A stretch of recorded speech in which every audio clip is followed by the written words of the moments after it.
بسم الله الرحمن الرحيم ياسين والقرآن الحكيم إنك لمن المرسلين على صراط مستقيم تنزيل العزيز الرحيم لتنذر قوما ما أنذر آباؤهم فهم غافلون لقد حق القول على أكثرهم فهم لا يؤمنون إنا جعلنا في أعناقهم أغلالا فهي إلى الأذقان فهم مقمحون وجعلنا من بين أيديهم سدا ومن خلفهم سدا فأغشيناهم فهم لا يبصرون وسواء عليهم أأنذرتهم أم لم تنذرهم لا يؤمنون إنما تنذر من اتبع الذكر وخشي الرحمن بالغيب فبشره بمغفرة وأجر كريم إنا نحن نحيي الموتى ونكتب ما قدموا وآثارهم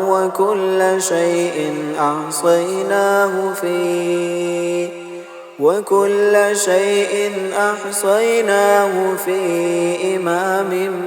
مبين واضرب لهم مثلا أصحاب القرية إذ جاءها المرسلون إذ أرسلنا إليهم اثنين فكذبوهما فعززنا بثالث فقالوا إنا إليكم مرسلون قالوا ما أنتم إلا بشر مثلنا وما أنزل الرحمن من شيء إن أنتم إلا تكذبون قالوا ربنا يعلم إنا إليكم لمرسلون وما علينا إلا البلاغ المبين قالوا إنا تطيرنا بكم لئن لم تنتهوا لنرجمنكم وليمسنكم منا عذاب أليم قالوا طائركم معكم أئن ذكرتم بل أنتم قوم مسرفون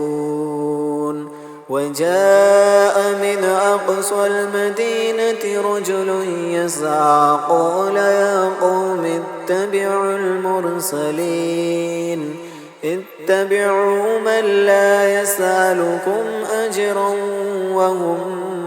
مهتدون وما لي لا أعبد الذي فطرني وإليه ترجعون أأتخذ من دونه آلهة إن يردني الرحمن بضر لا تغني عني شفاعتهم شيئا ولا ينقذون إني إذا لفي ضلال مبين إني آمنت بربكم فاسمعون قيل ادخل الجنة قال يا ليت قومي يعلمون بما غفر لي ربي وجعلني من المكرمين وما أنزلنا على قومه من بعده من جند من السماء وما كنا منزلين إن كانت إلا صيحة واحدة فإذا هم خامدون يا حسرة على العباد ما يأتيهم من رسول إلا كانوا به يستهزئون ألم يروا كم أهلكنا قبلهم من القرون أنهم إليهم لا يرجعون وإن كل لما جميع لدينا محضرون وآية لهم الأرض الميتة أحييناها وأخرجنا منها حبا فمنه يأكلون وجعلنا فيها جنات من نخيل وعناب وفجرنا فيها من العيون ليأكلوا من ثمره وما عملته أيديهم أفلا يشكرون سبحان الذي خلق الأزواج كلها مما تنبت الأرض ومن أنفسهم ومما لا يعلمون وآية لهم الليل نسلخ منه النهار فإذا هم مظلمون والشمس تجري لمستقر لها ذلك تقدير العزيز العليم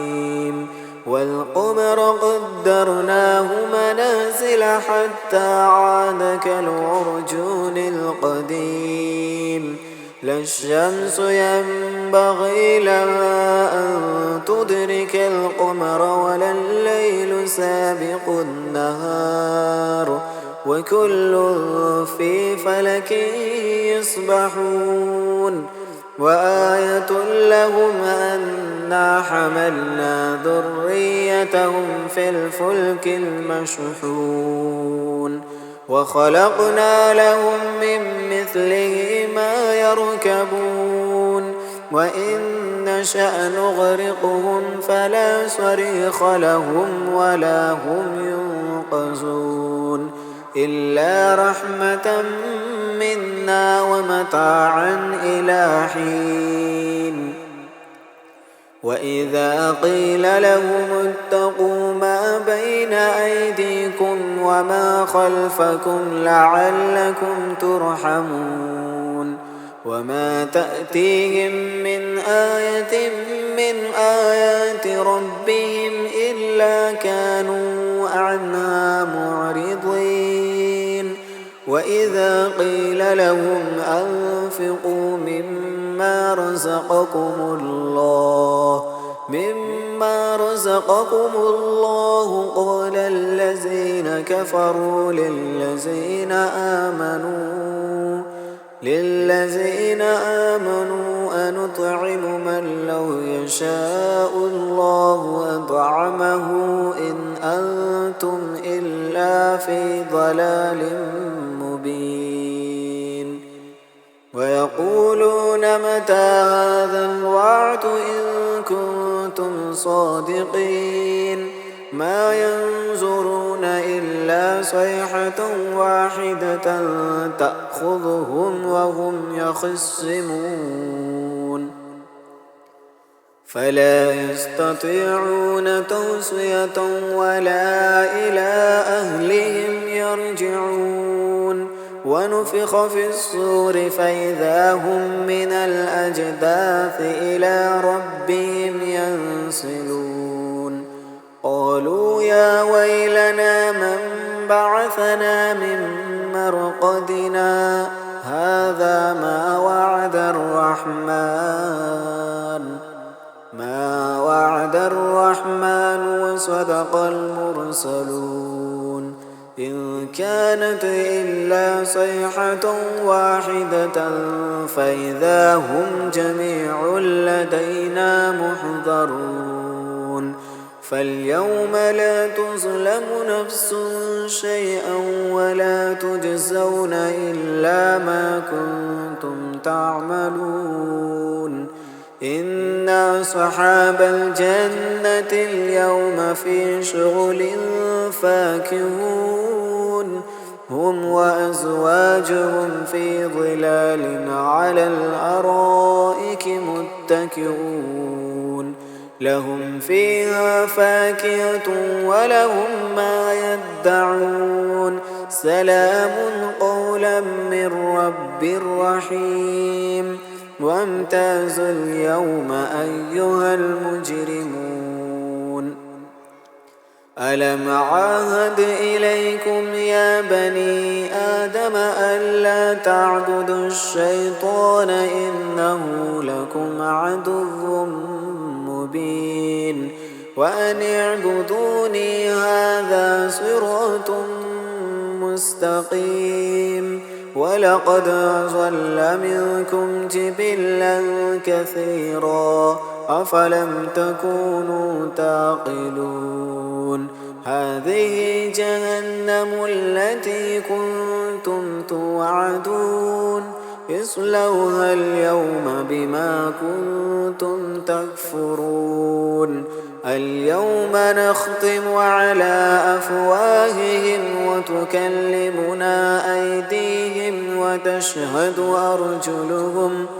أرجلهم بما كانوا يكسبون ولو نشاء لطمسنا على أعينهم فاستبقوا الصراط فأنى يبصرون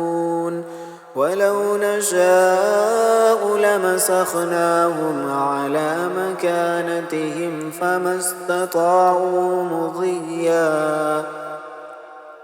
فما استطاعوا مضيا ولا يرجعون ومن نعمره ننكسه في الخلق أفلا يعقلون وما علمناه الشعر وما ينبغي له إن هو إلا ذكر وقرآن مبين لينذر من كان حيا ويحق القول على الكافرين أولم يروا أنا خلقنا لهم مما عملت أيدينا أنعاما فهم لها مالكون وزللناها لهم فمنها ركوبهم ومنها يأكلون ولهم فيها منافع ومشارب أفلا يشكرون واتخذوا من دون الله آلهة لعلهم ينصرون لا يستطيعون نصرهم وهم لهم جند محضرون فلا يحزنك قولهم إنا نعلم ما يسرون وما يعلنون أولم ير الإنسان أنا خلقناه من نطفة فإذا هو خصيم مبين وضرب لنا مثلا ونسي خلقه قال من يحيي العظام وهي رميم قل يحييها الذي أنشأها أول مرة وهو بكل خلق عليم الذي جعل لكم من الشجر الأخضر نارا فإذا أنتم منه توقدون أوليس الذي خلق السماوات والأرض بقادر على أن يخلق مثلهم بلى وهو الخلاق العليم إنما أمره إذا أراد شيئا أن يقول له كن فيكون. فسبحان الذي بيده ملكوت كل شيء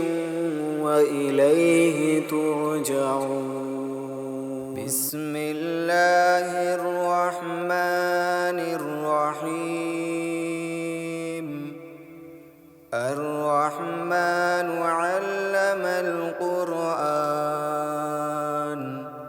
خلق الإنسان علمه البيان. الشمس والقمر بحسبان والنجم والشجر يسجدان. والسماء رفعها ووضع الميزان ألا تطغوا في الميزان وأقيموا الوزن بالقسط ولا تخسروا الميزان. والأرض وضعها للأنام فيها فاكهة والنخل ذات الأكمام والحب ذو العصف والريحان. فبأي آلاء ربكما تكذبان. خلق الإنسان من صلصال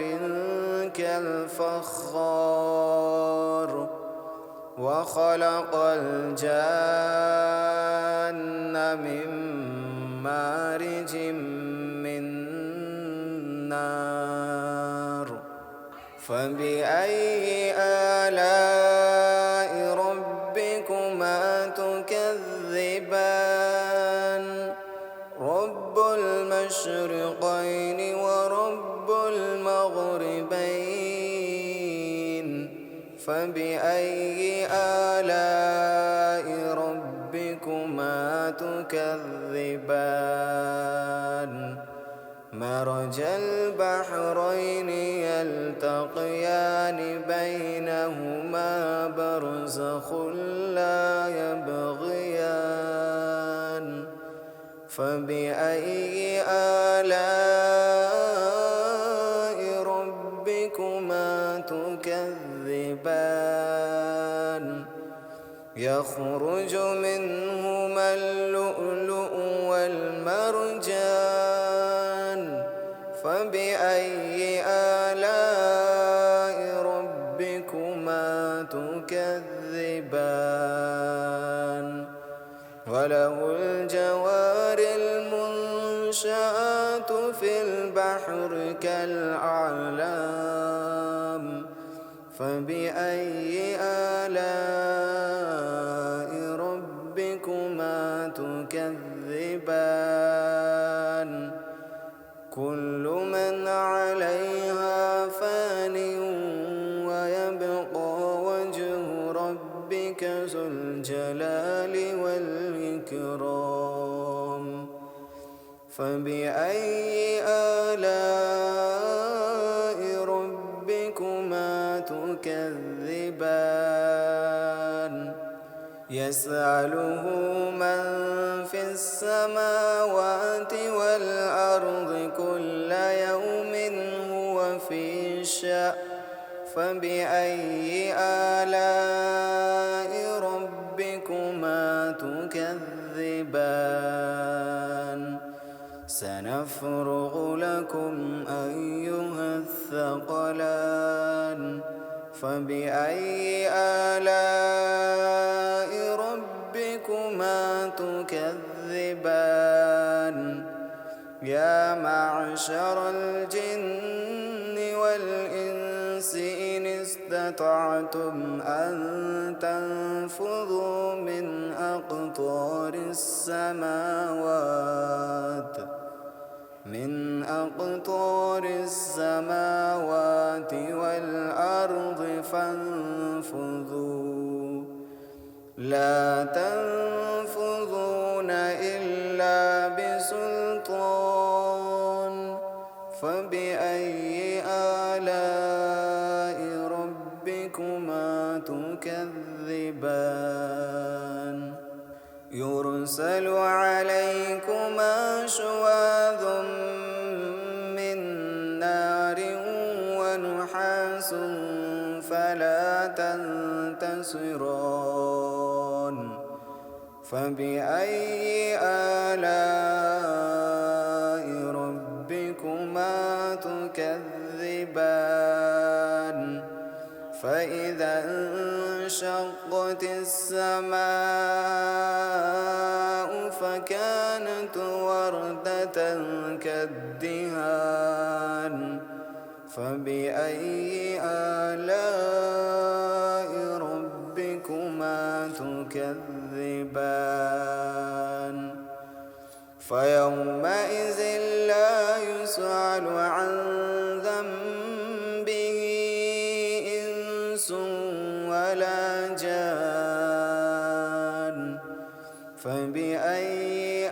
آلاء ربكما تكذبان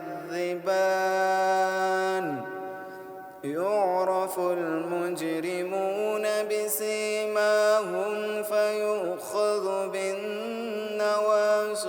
والأقدام فبأي آلاء ربكما تكذبان هذه جهنم التي يكذب بها المجرمون يطوفون بينها وبين حميم آن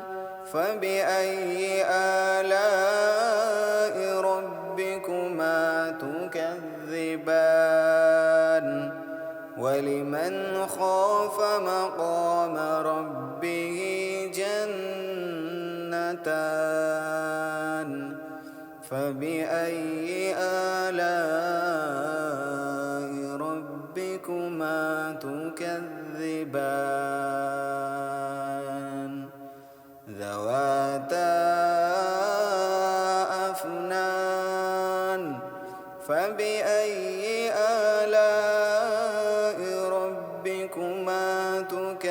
تكذبان فيهما عينان تجريان فبأي آلاء ربكما تكذبان فيهما من كل فاكهة زوجان فبأي آلاء ربكما تكذبان متكئين على فرش بطائنها من استبرق وجنى الجنتين دان فبأي آلاء ربكما تكذبان فيهن قاصرات الطرف لم يطمثهن إنس قبلهم ولا جان فبأي آلاء ربكما تكذبان كأنهن الياقوت والمرجان فبأي آلاء ربكما تكذبان هل جزاء الإحسان إلا الإحسان فبأي آلاء ربكما ربكما تكذبان ومن دونهما جنتان فبأي آلاء ربكما تكذبان مدهامتان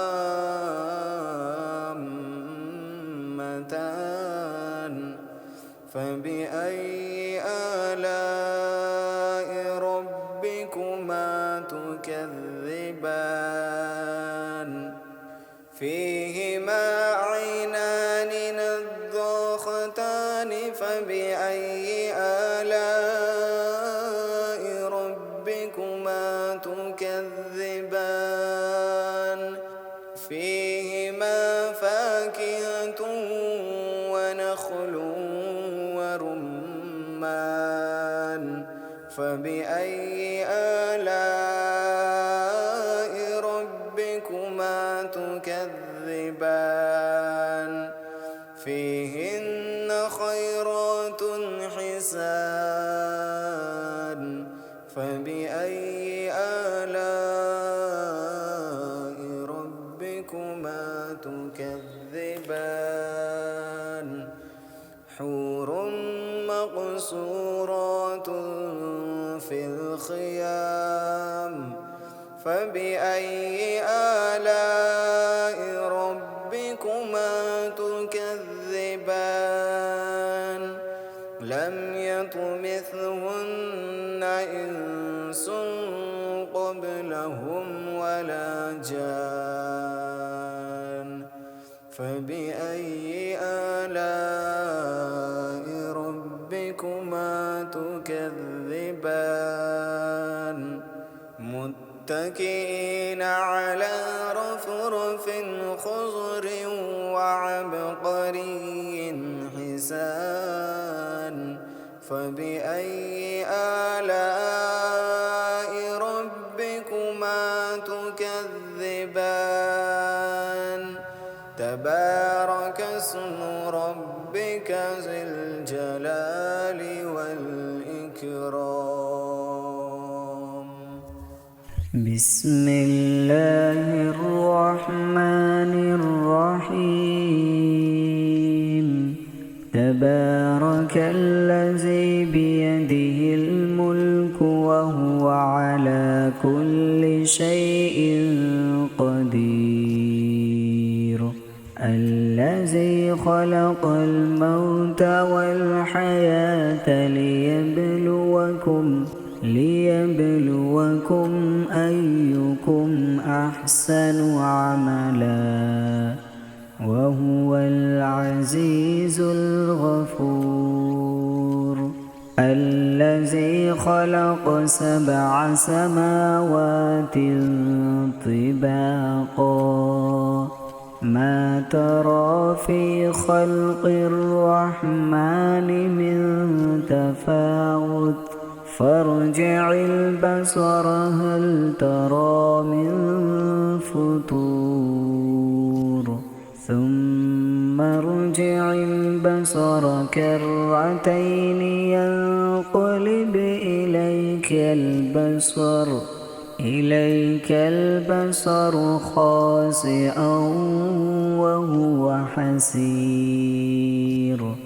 ولقد زينا السماء الدنيا بمصابيح وجعلناها رجوما للشياطين وأعتدنا لهم عذاب السعير وللذين كفروا بربهم عذاب جهنم وبئس المصير إذا ألقوا فيها سمعوا لها شهيقا وهي تفور تكاد تميز من الغيظ كلما ألقي فيها فوج سألهم خزنتها ألم يأتكم نذير قالوا بلى قد جاءنا نذير فكذبنا وقلنا ما نزل الله من شيء إن أنتم إلا في ضلال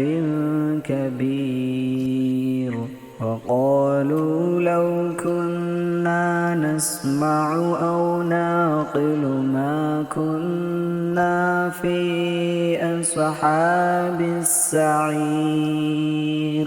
فاعترفوا بذنبهم فسحقا لأصحاب السعير إن الذين يخشون ربهم بالغيب لهم مغفرة وأجر كبير وأسروا قولكم أو اجهروا به إنه عليم بذات الصدور ألا يعلم من خلق وهو اللطيف الخبير هو الذي جعل لكم الأرض ذلولا فامشوا في مناكبها وكلوا من رزقه وإليه النشور أأمنتم من في السماء أن يخسف بكم الأرض فإذا هي تمور أم أمنتم من في السماء أن يرسل عليكم حاصبا فستعلمون كيف نذير ولقد كذب الذين من قبلهم فكيف كان نكير أولم يروا إلى الطير فوقهم صافات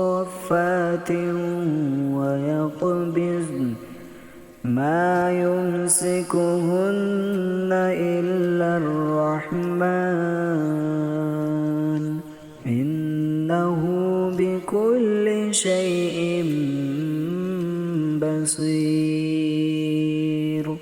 أمن هذا الذي هو جند لكم ينصركم من دون الرحمن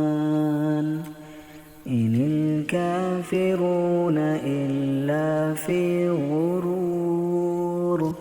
أمن هذا الذي يرزقكم إن أمسك رزقه بل لجوا في عتو ونفور أفمن يمشي مكبا على وجهه أهدى أمن يمشي صبيا على صراط مستقيم قل هو الذي أنشأكم وجعل لكم السمع والأبصار والأفئدة قليلا ما تشكرون قل هو الذي ذرأكم في الأرض وإليه تهشرون ويقولون متى هذا الوعد إن كنتم صادقين قل إنما العلم عند الله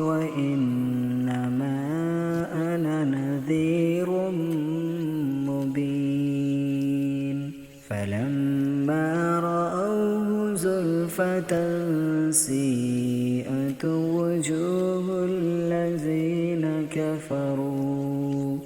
وقيل هذا الذي كنتم به تدعون قل أرأيتم إن أهلكني الله ومن معي أو رحمنا فمن يجير الكافرين من عذاب أليم قل هو الرحمن آمنا به وعليه توكلنا فستعلمون من هو في ضلال مبين قل أرأيتم إن أصبح ماؤكم غورا فمن يأتيكم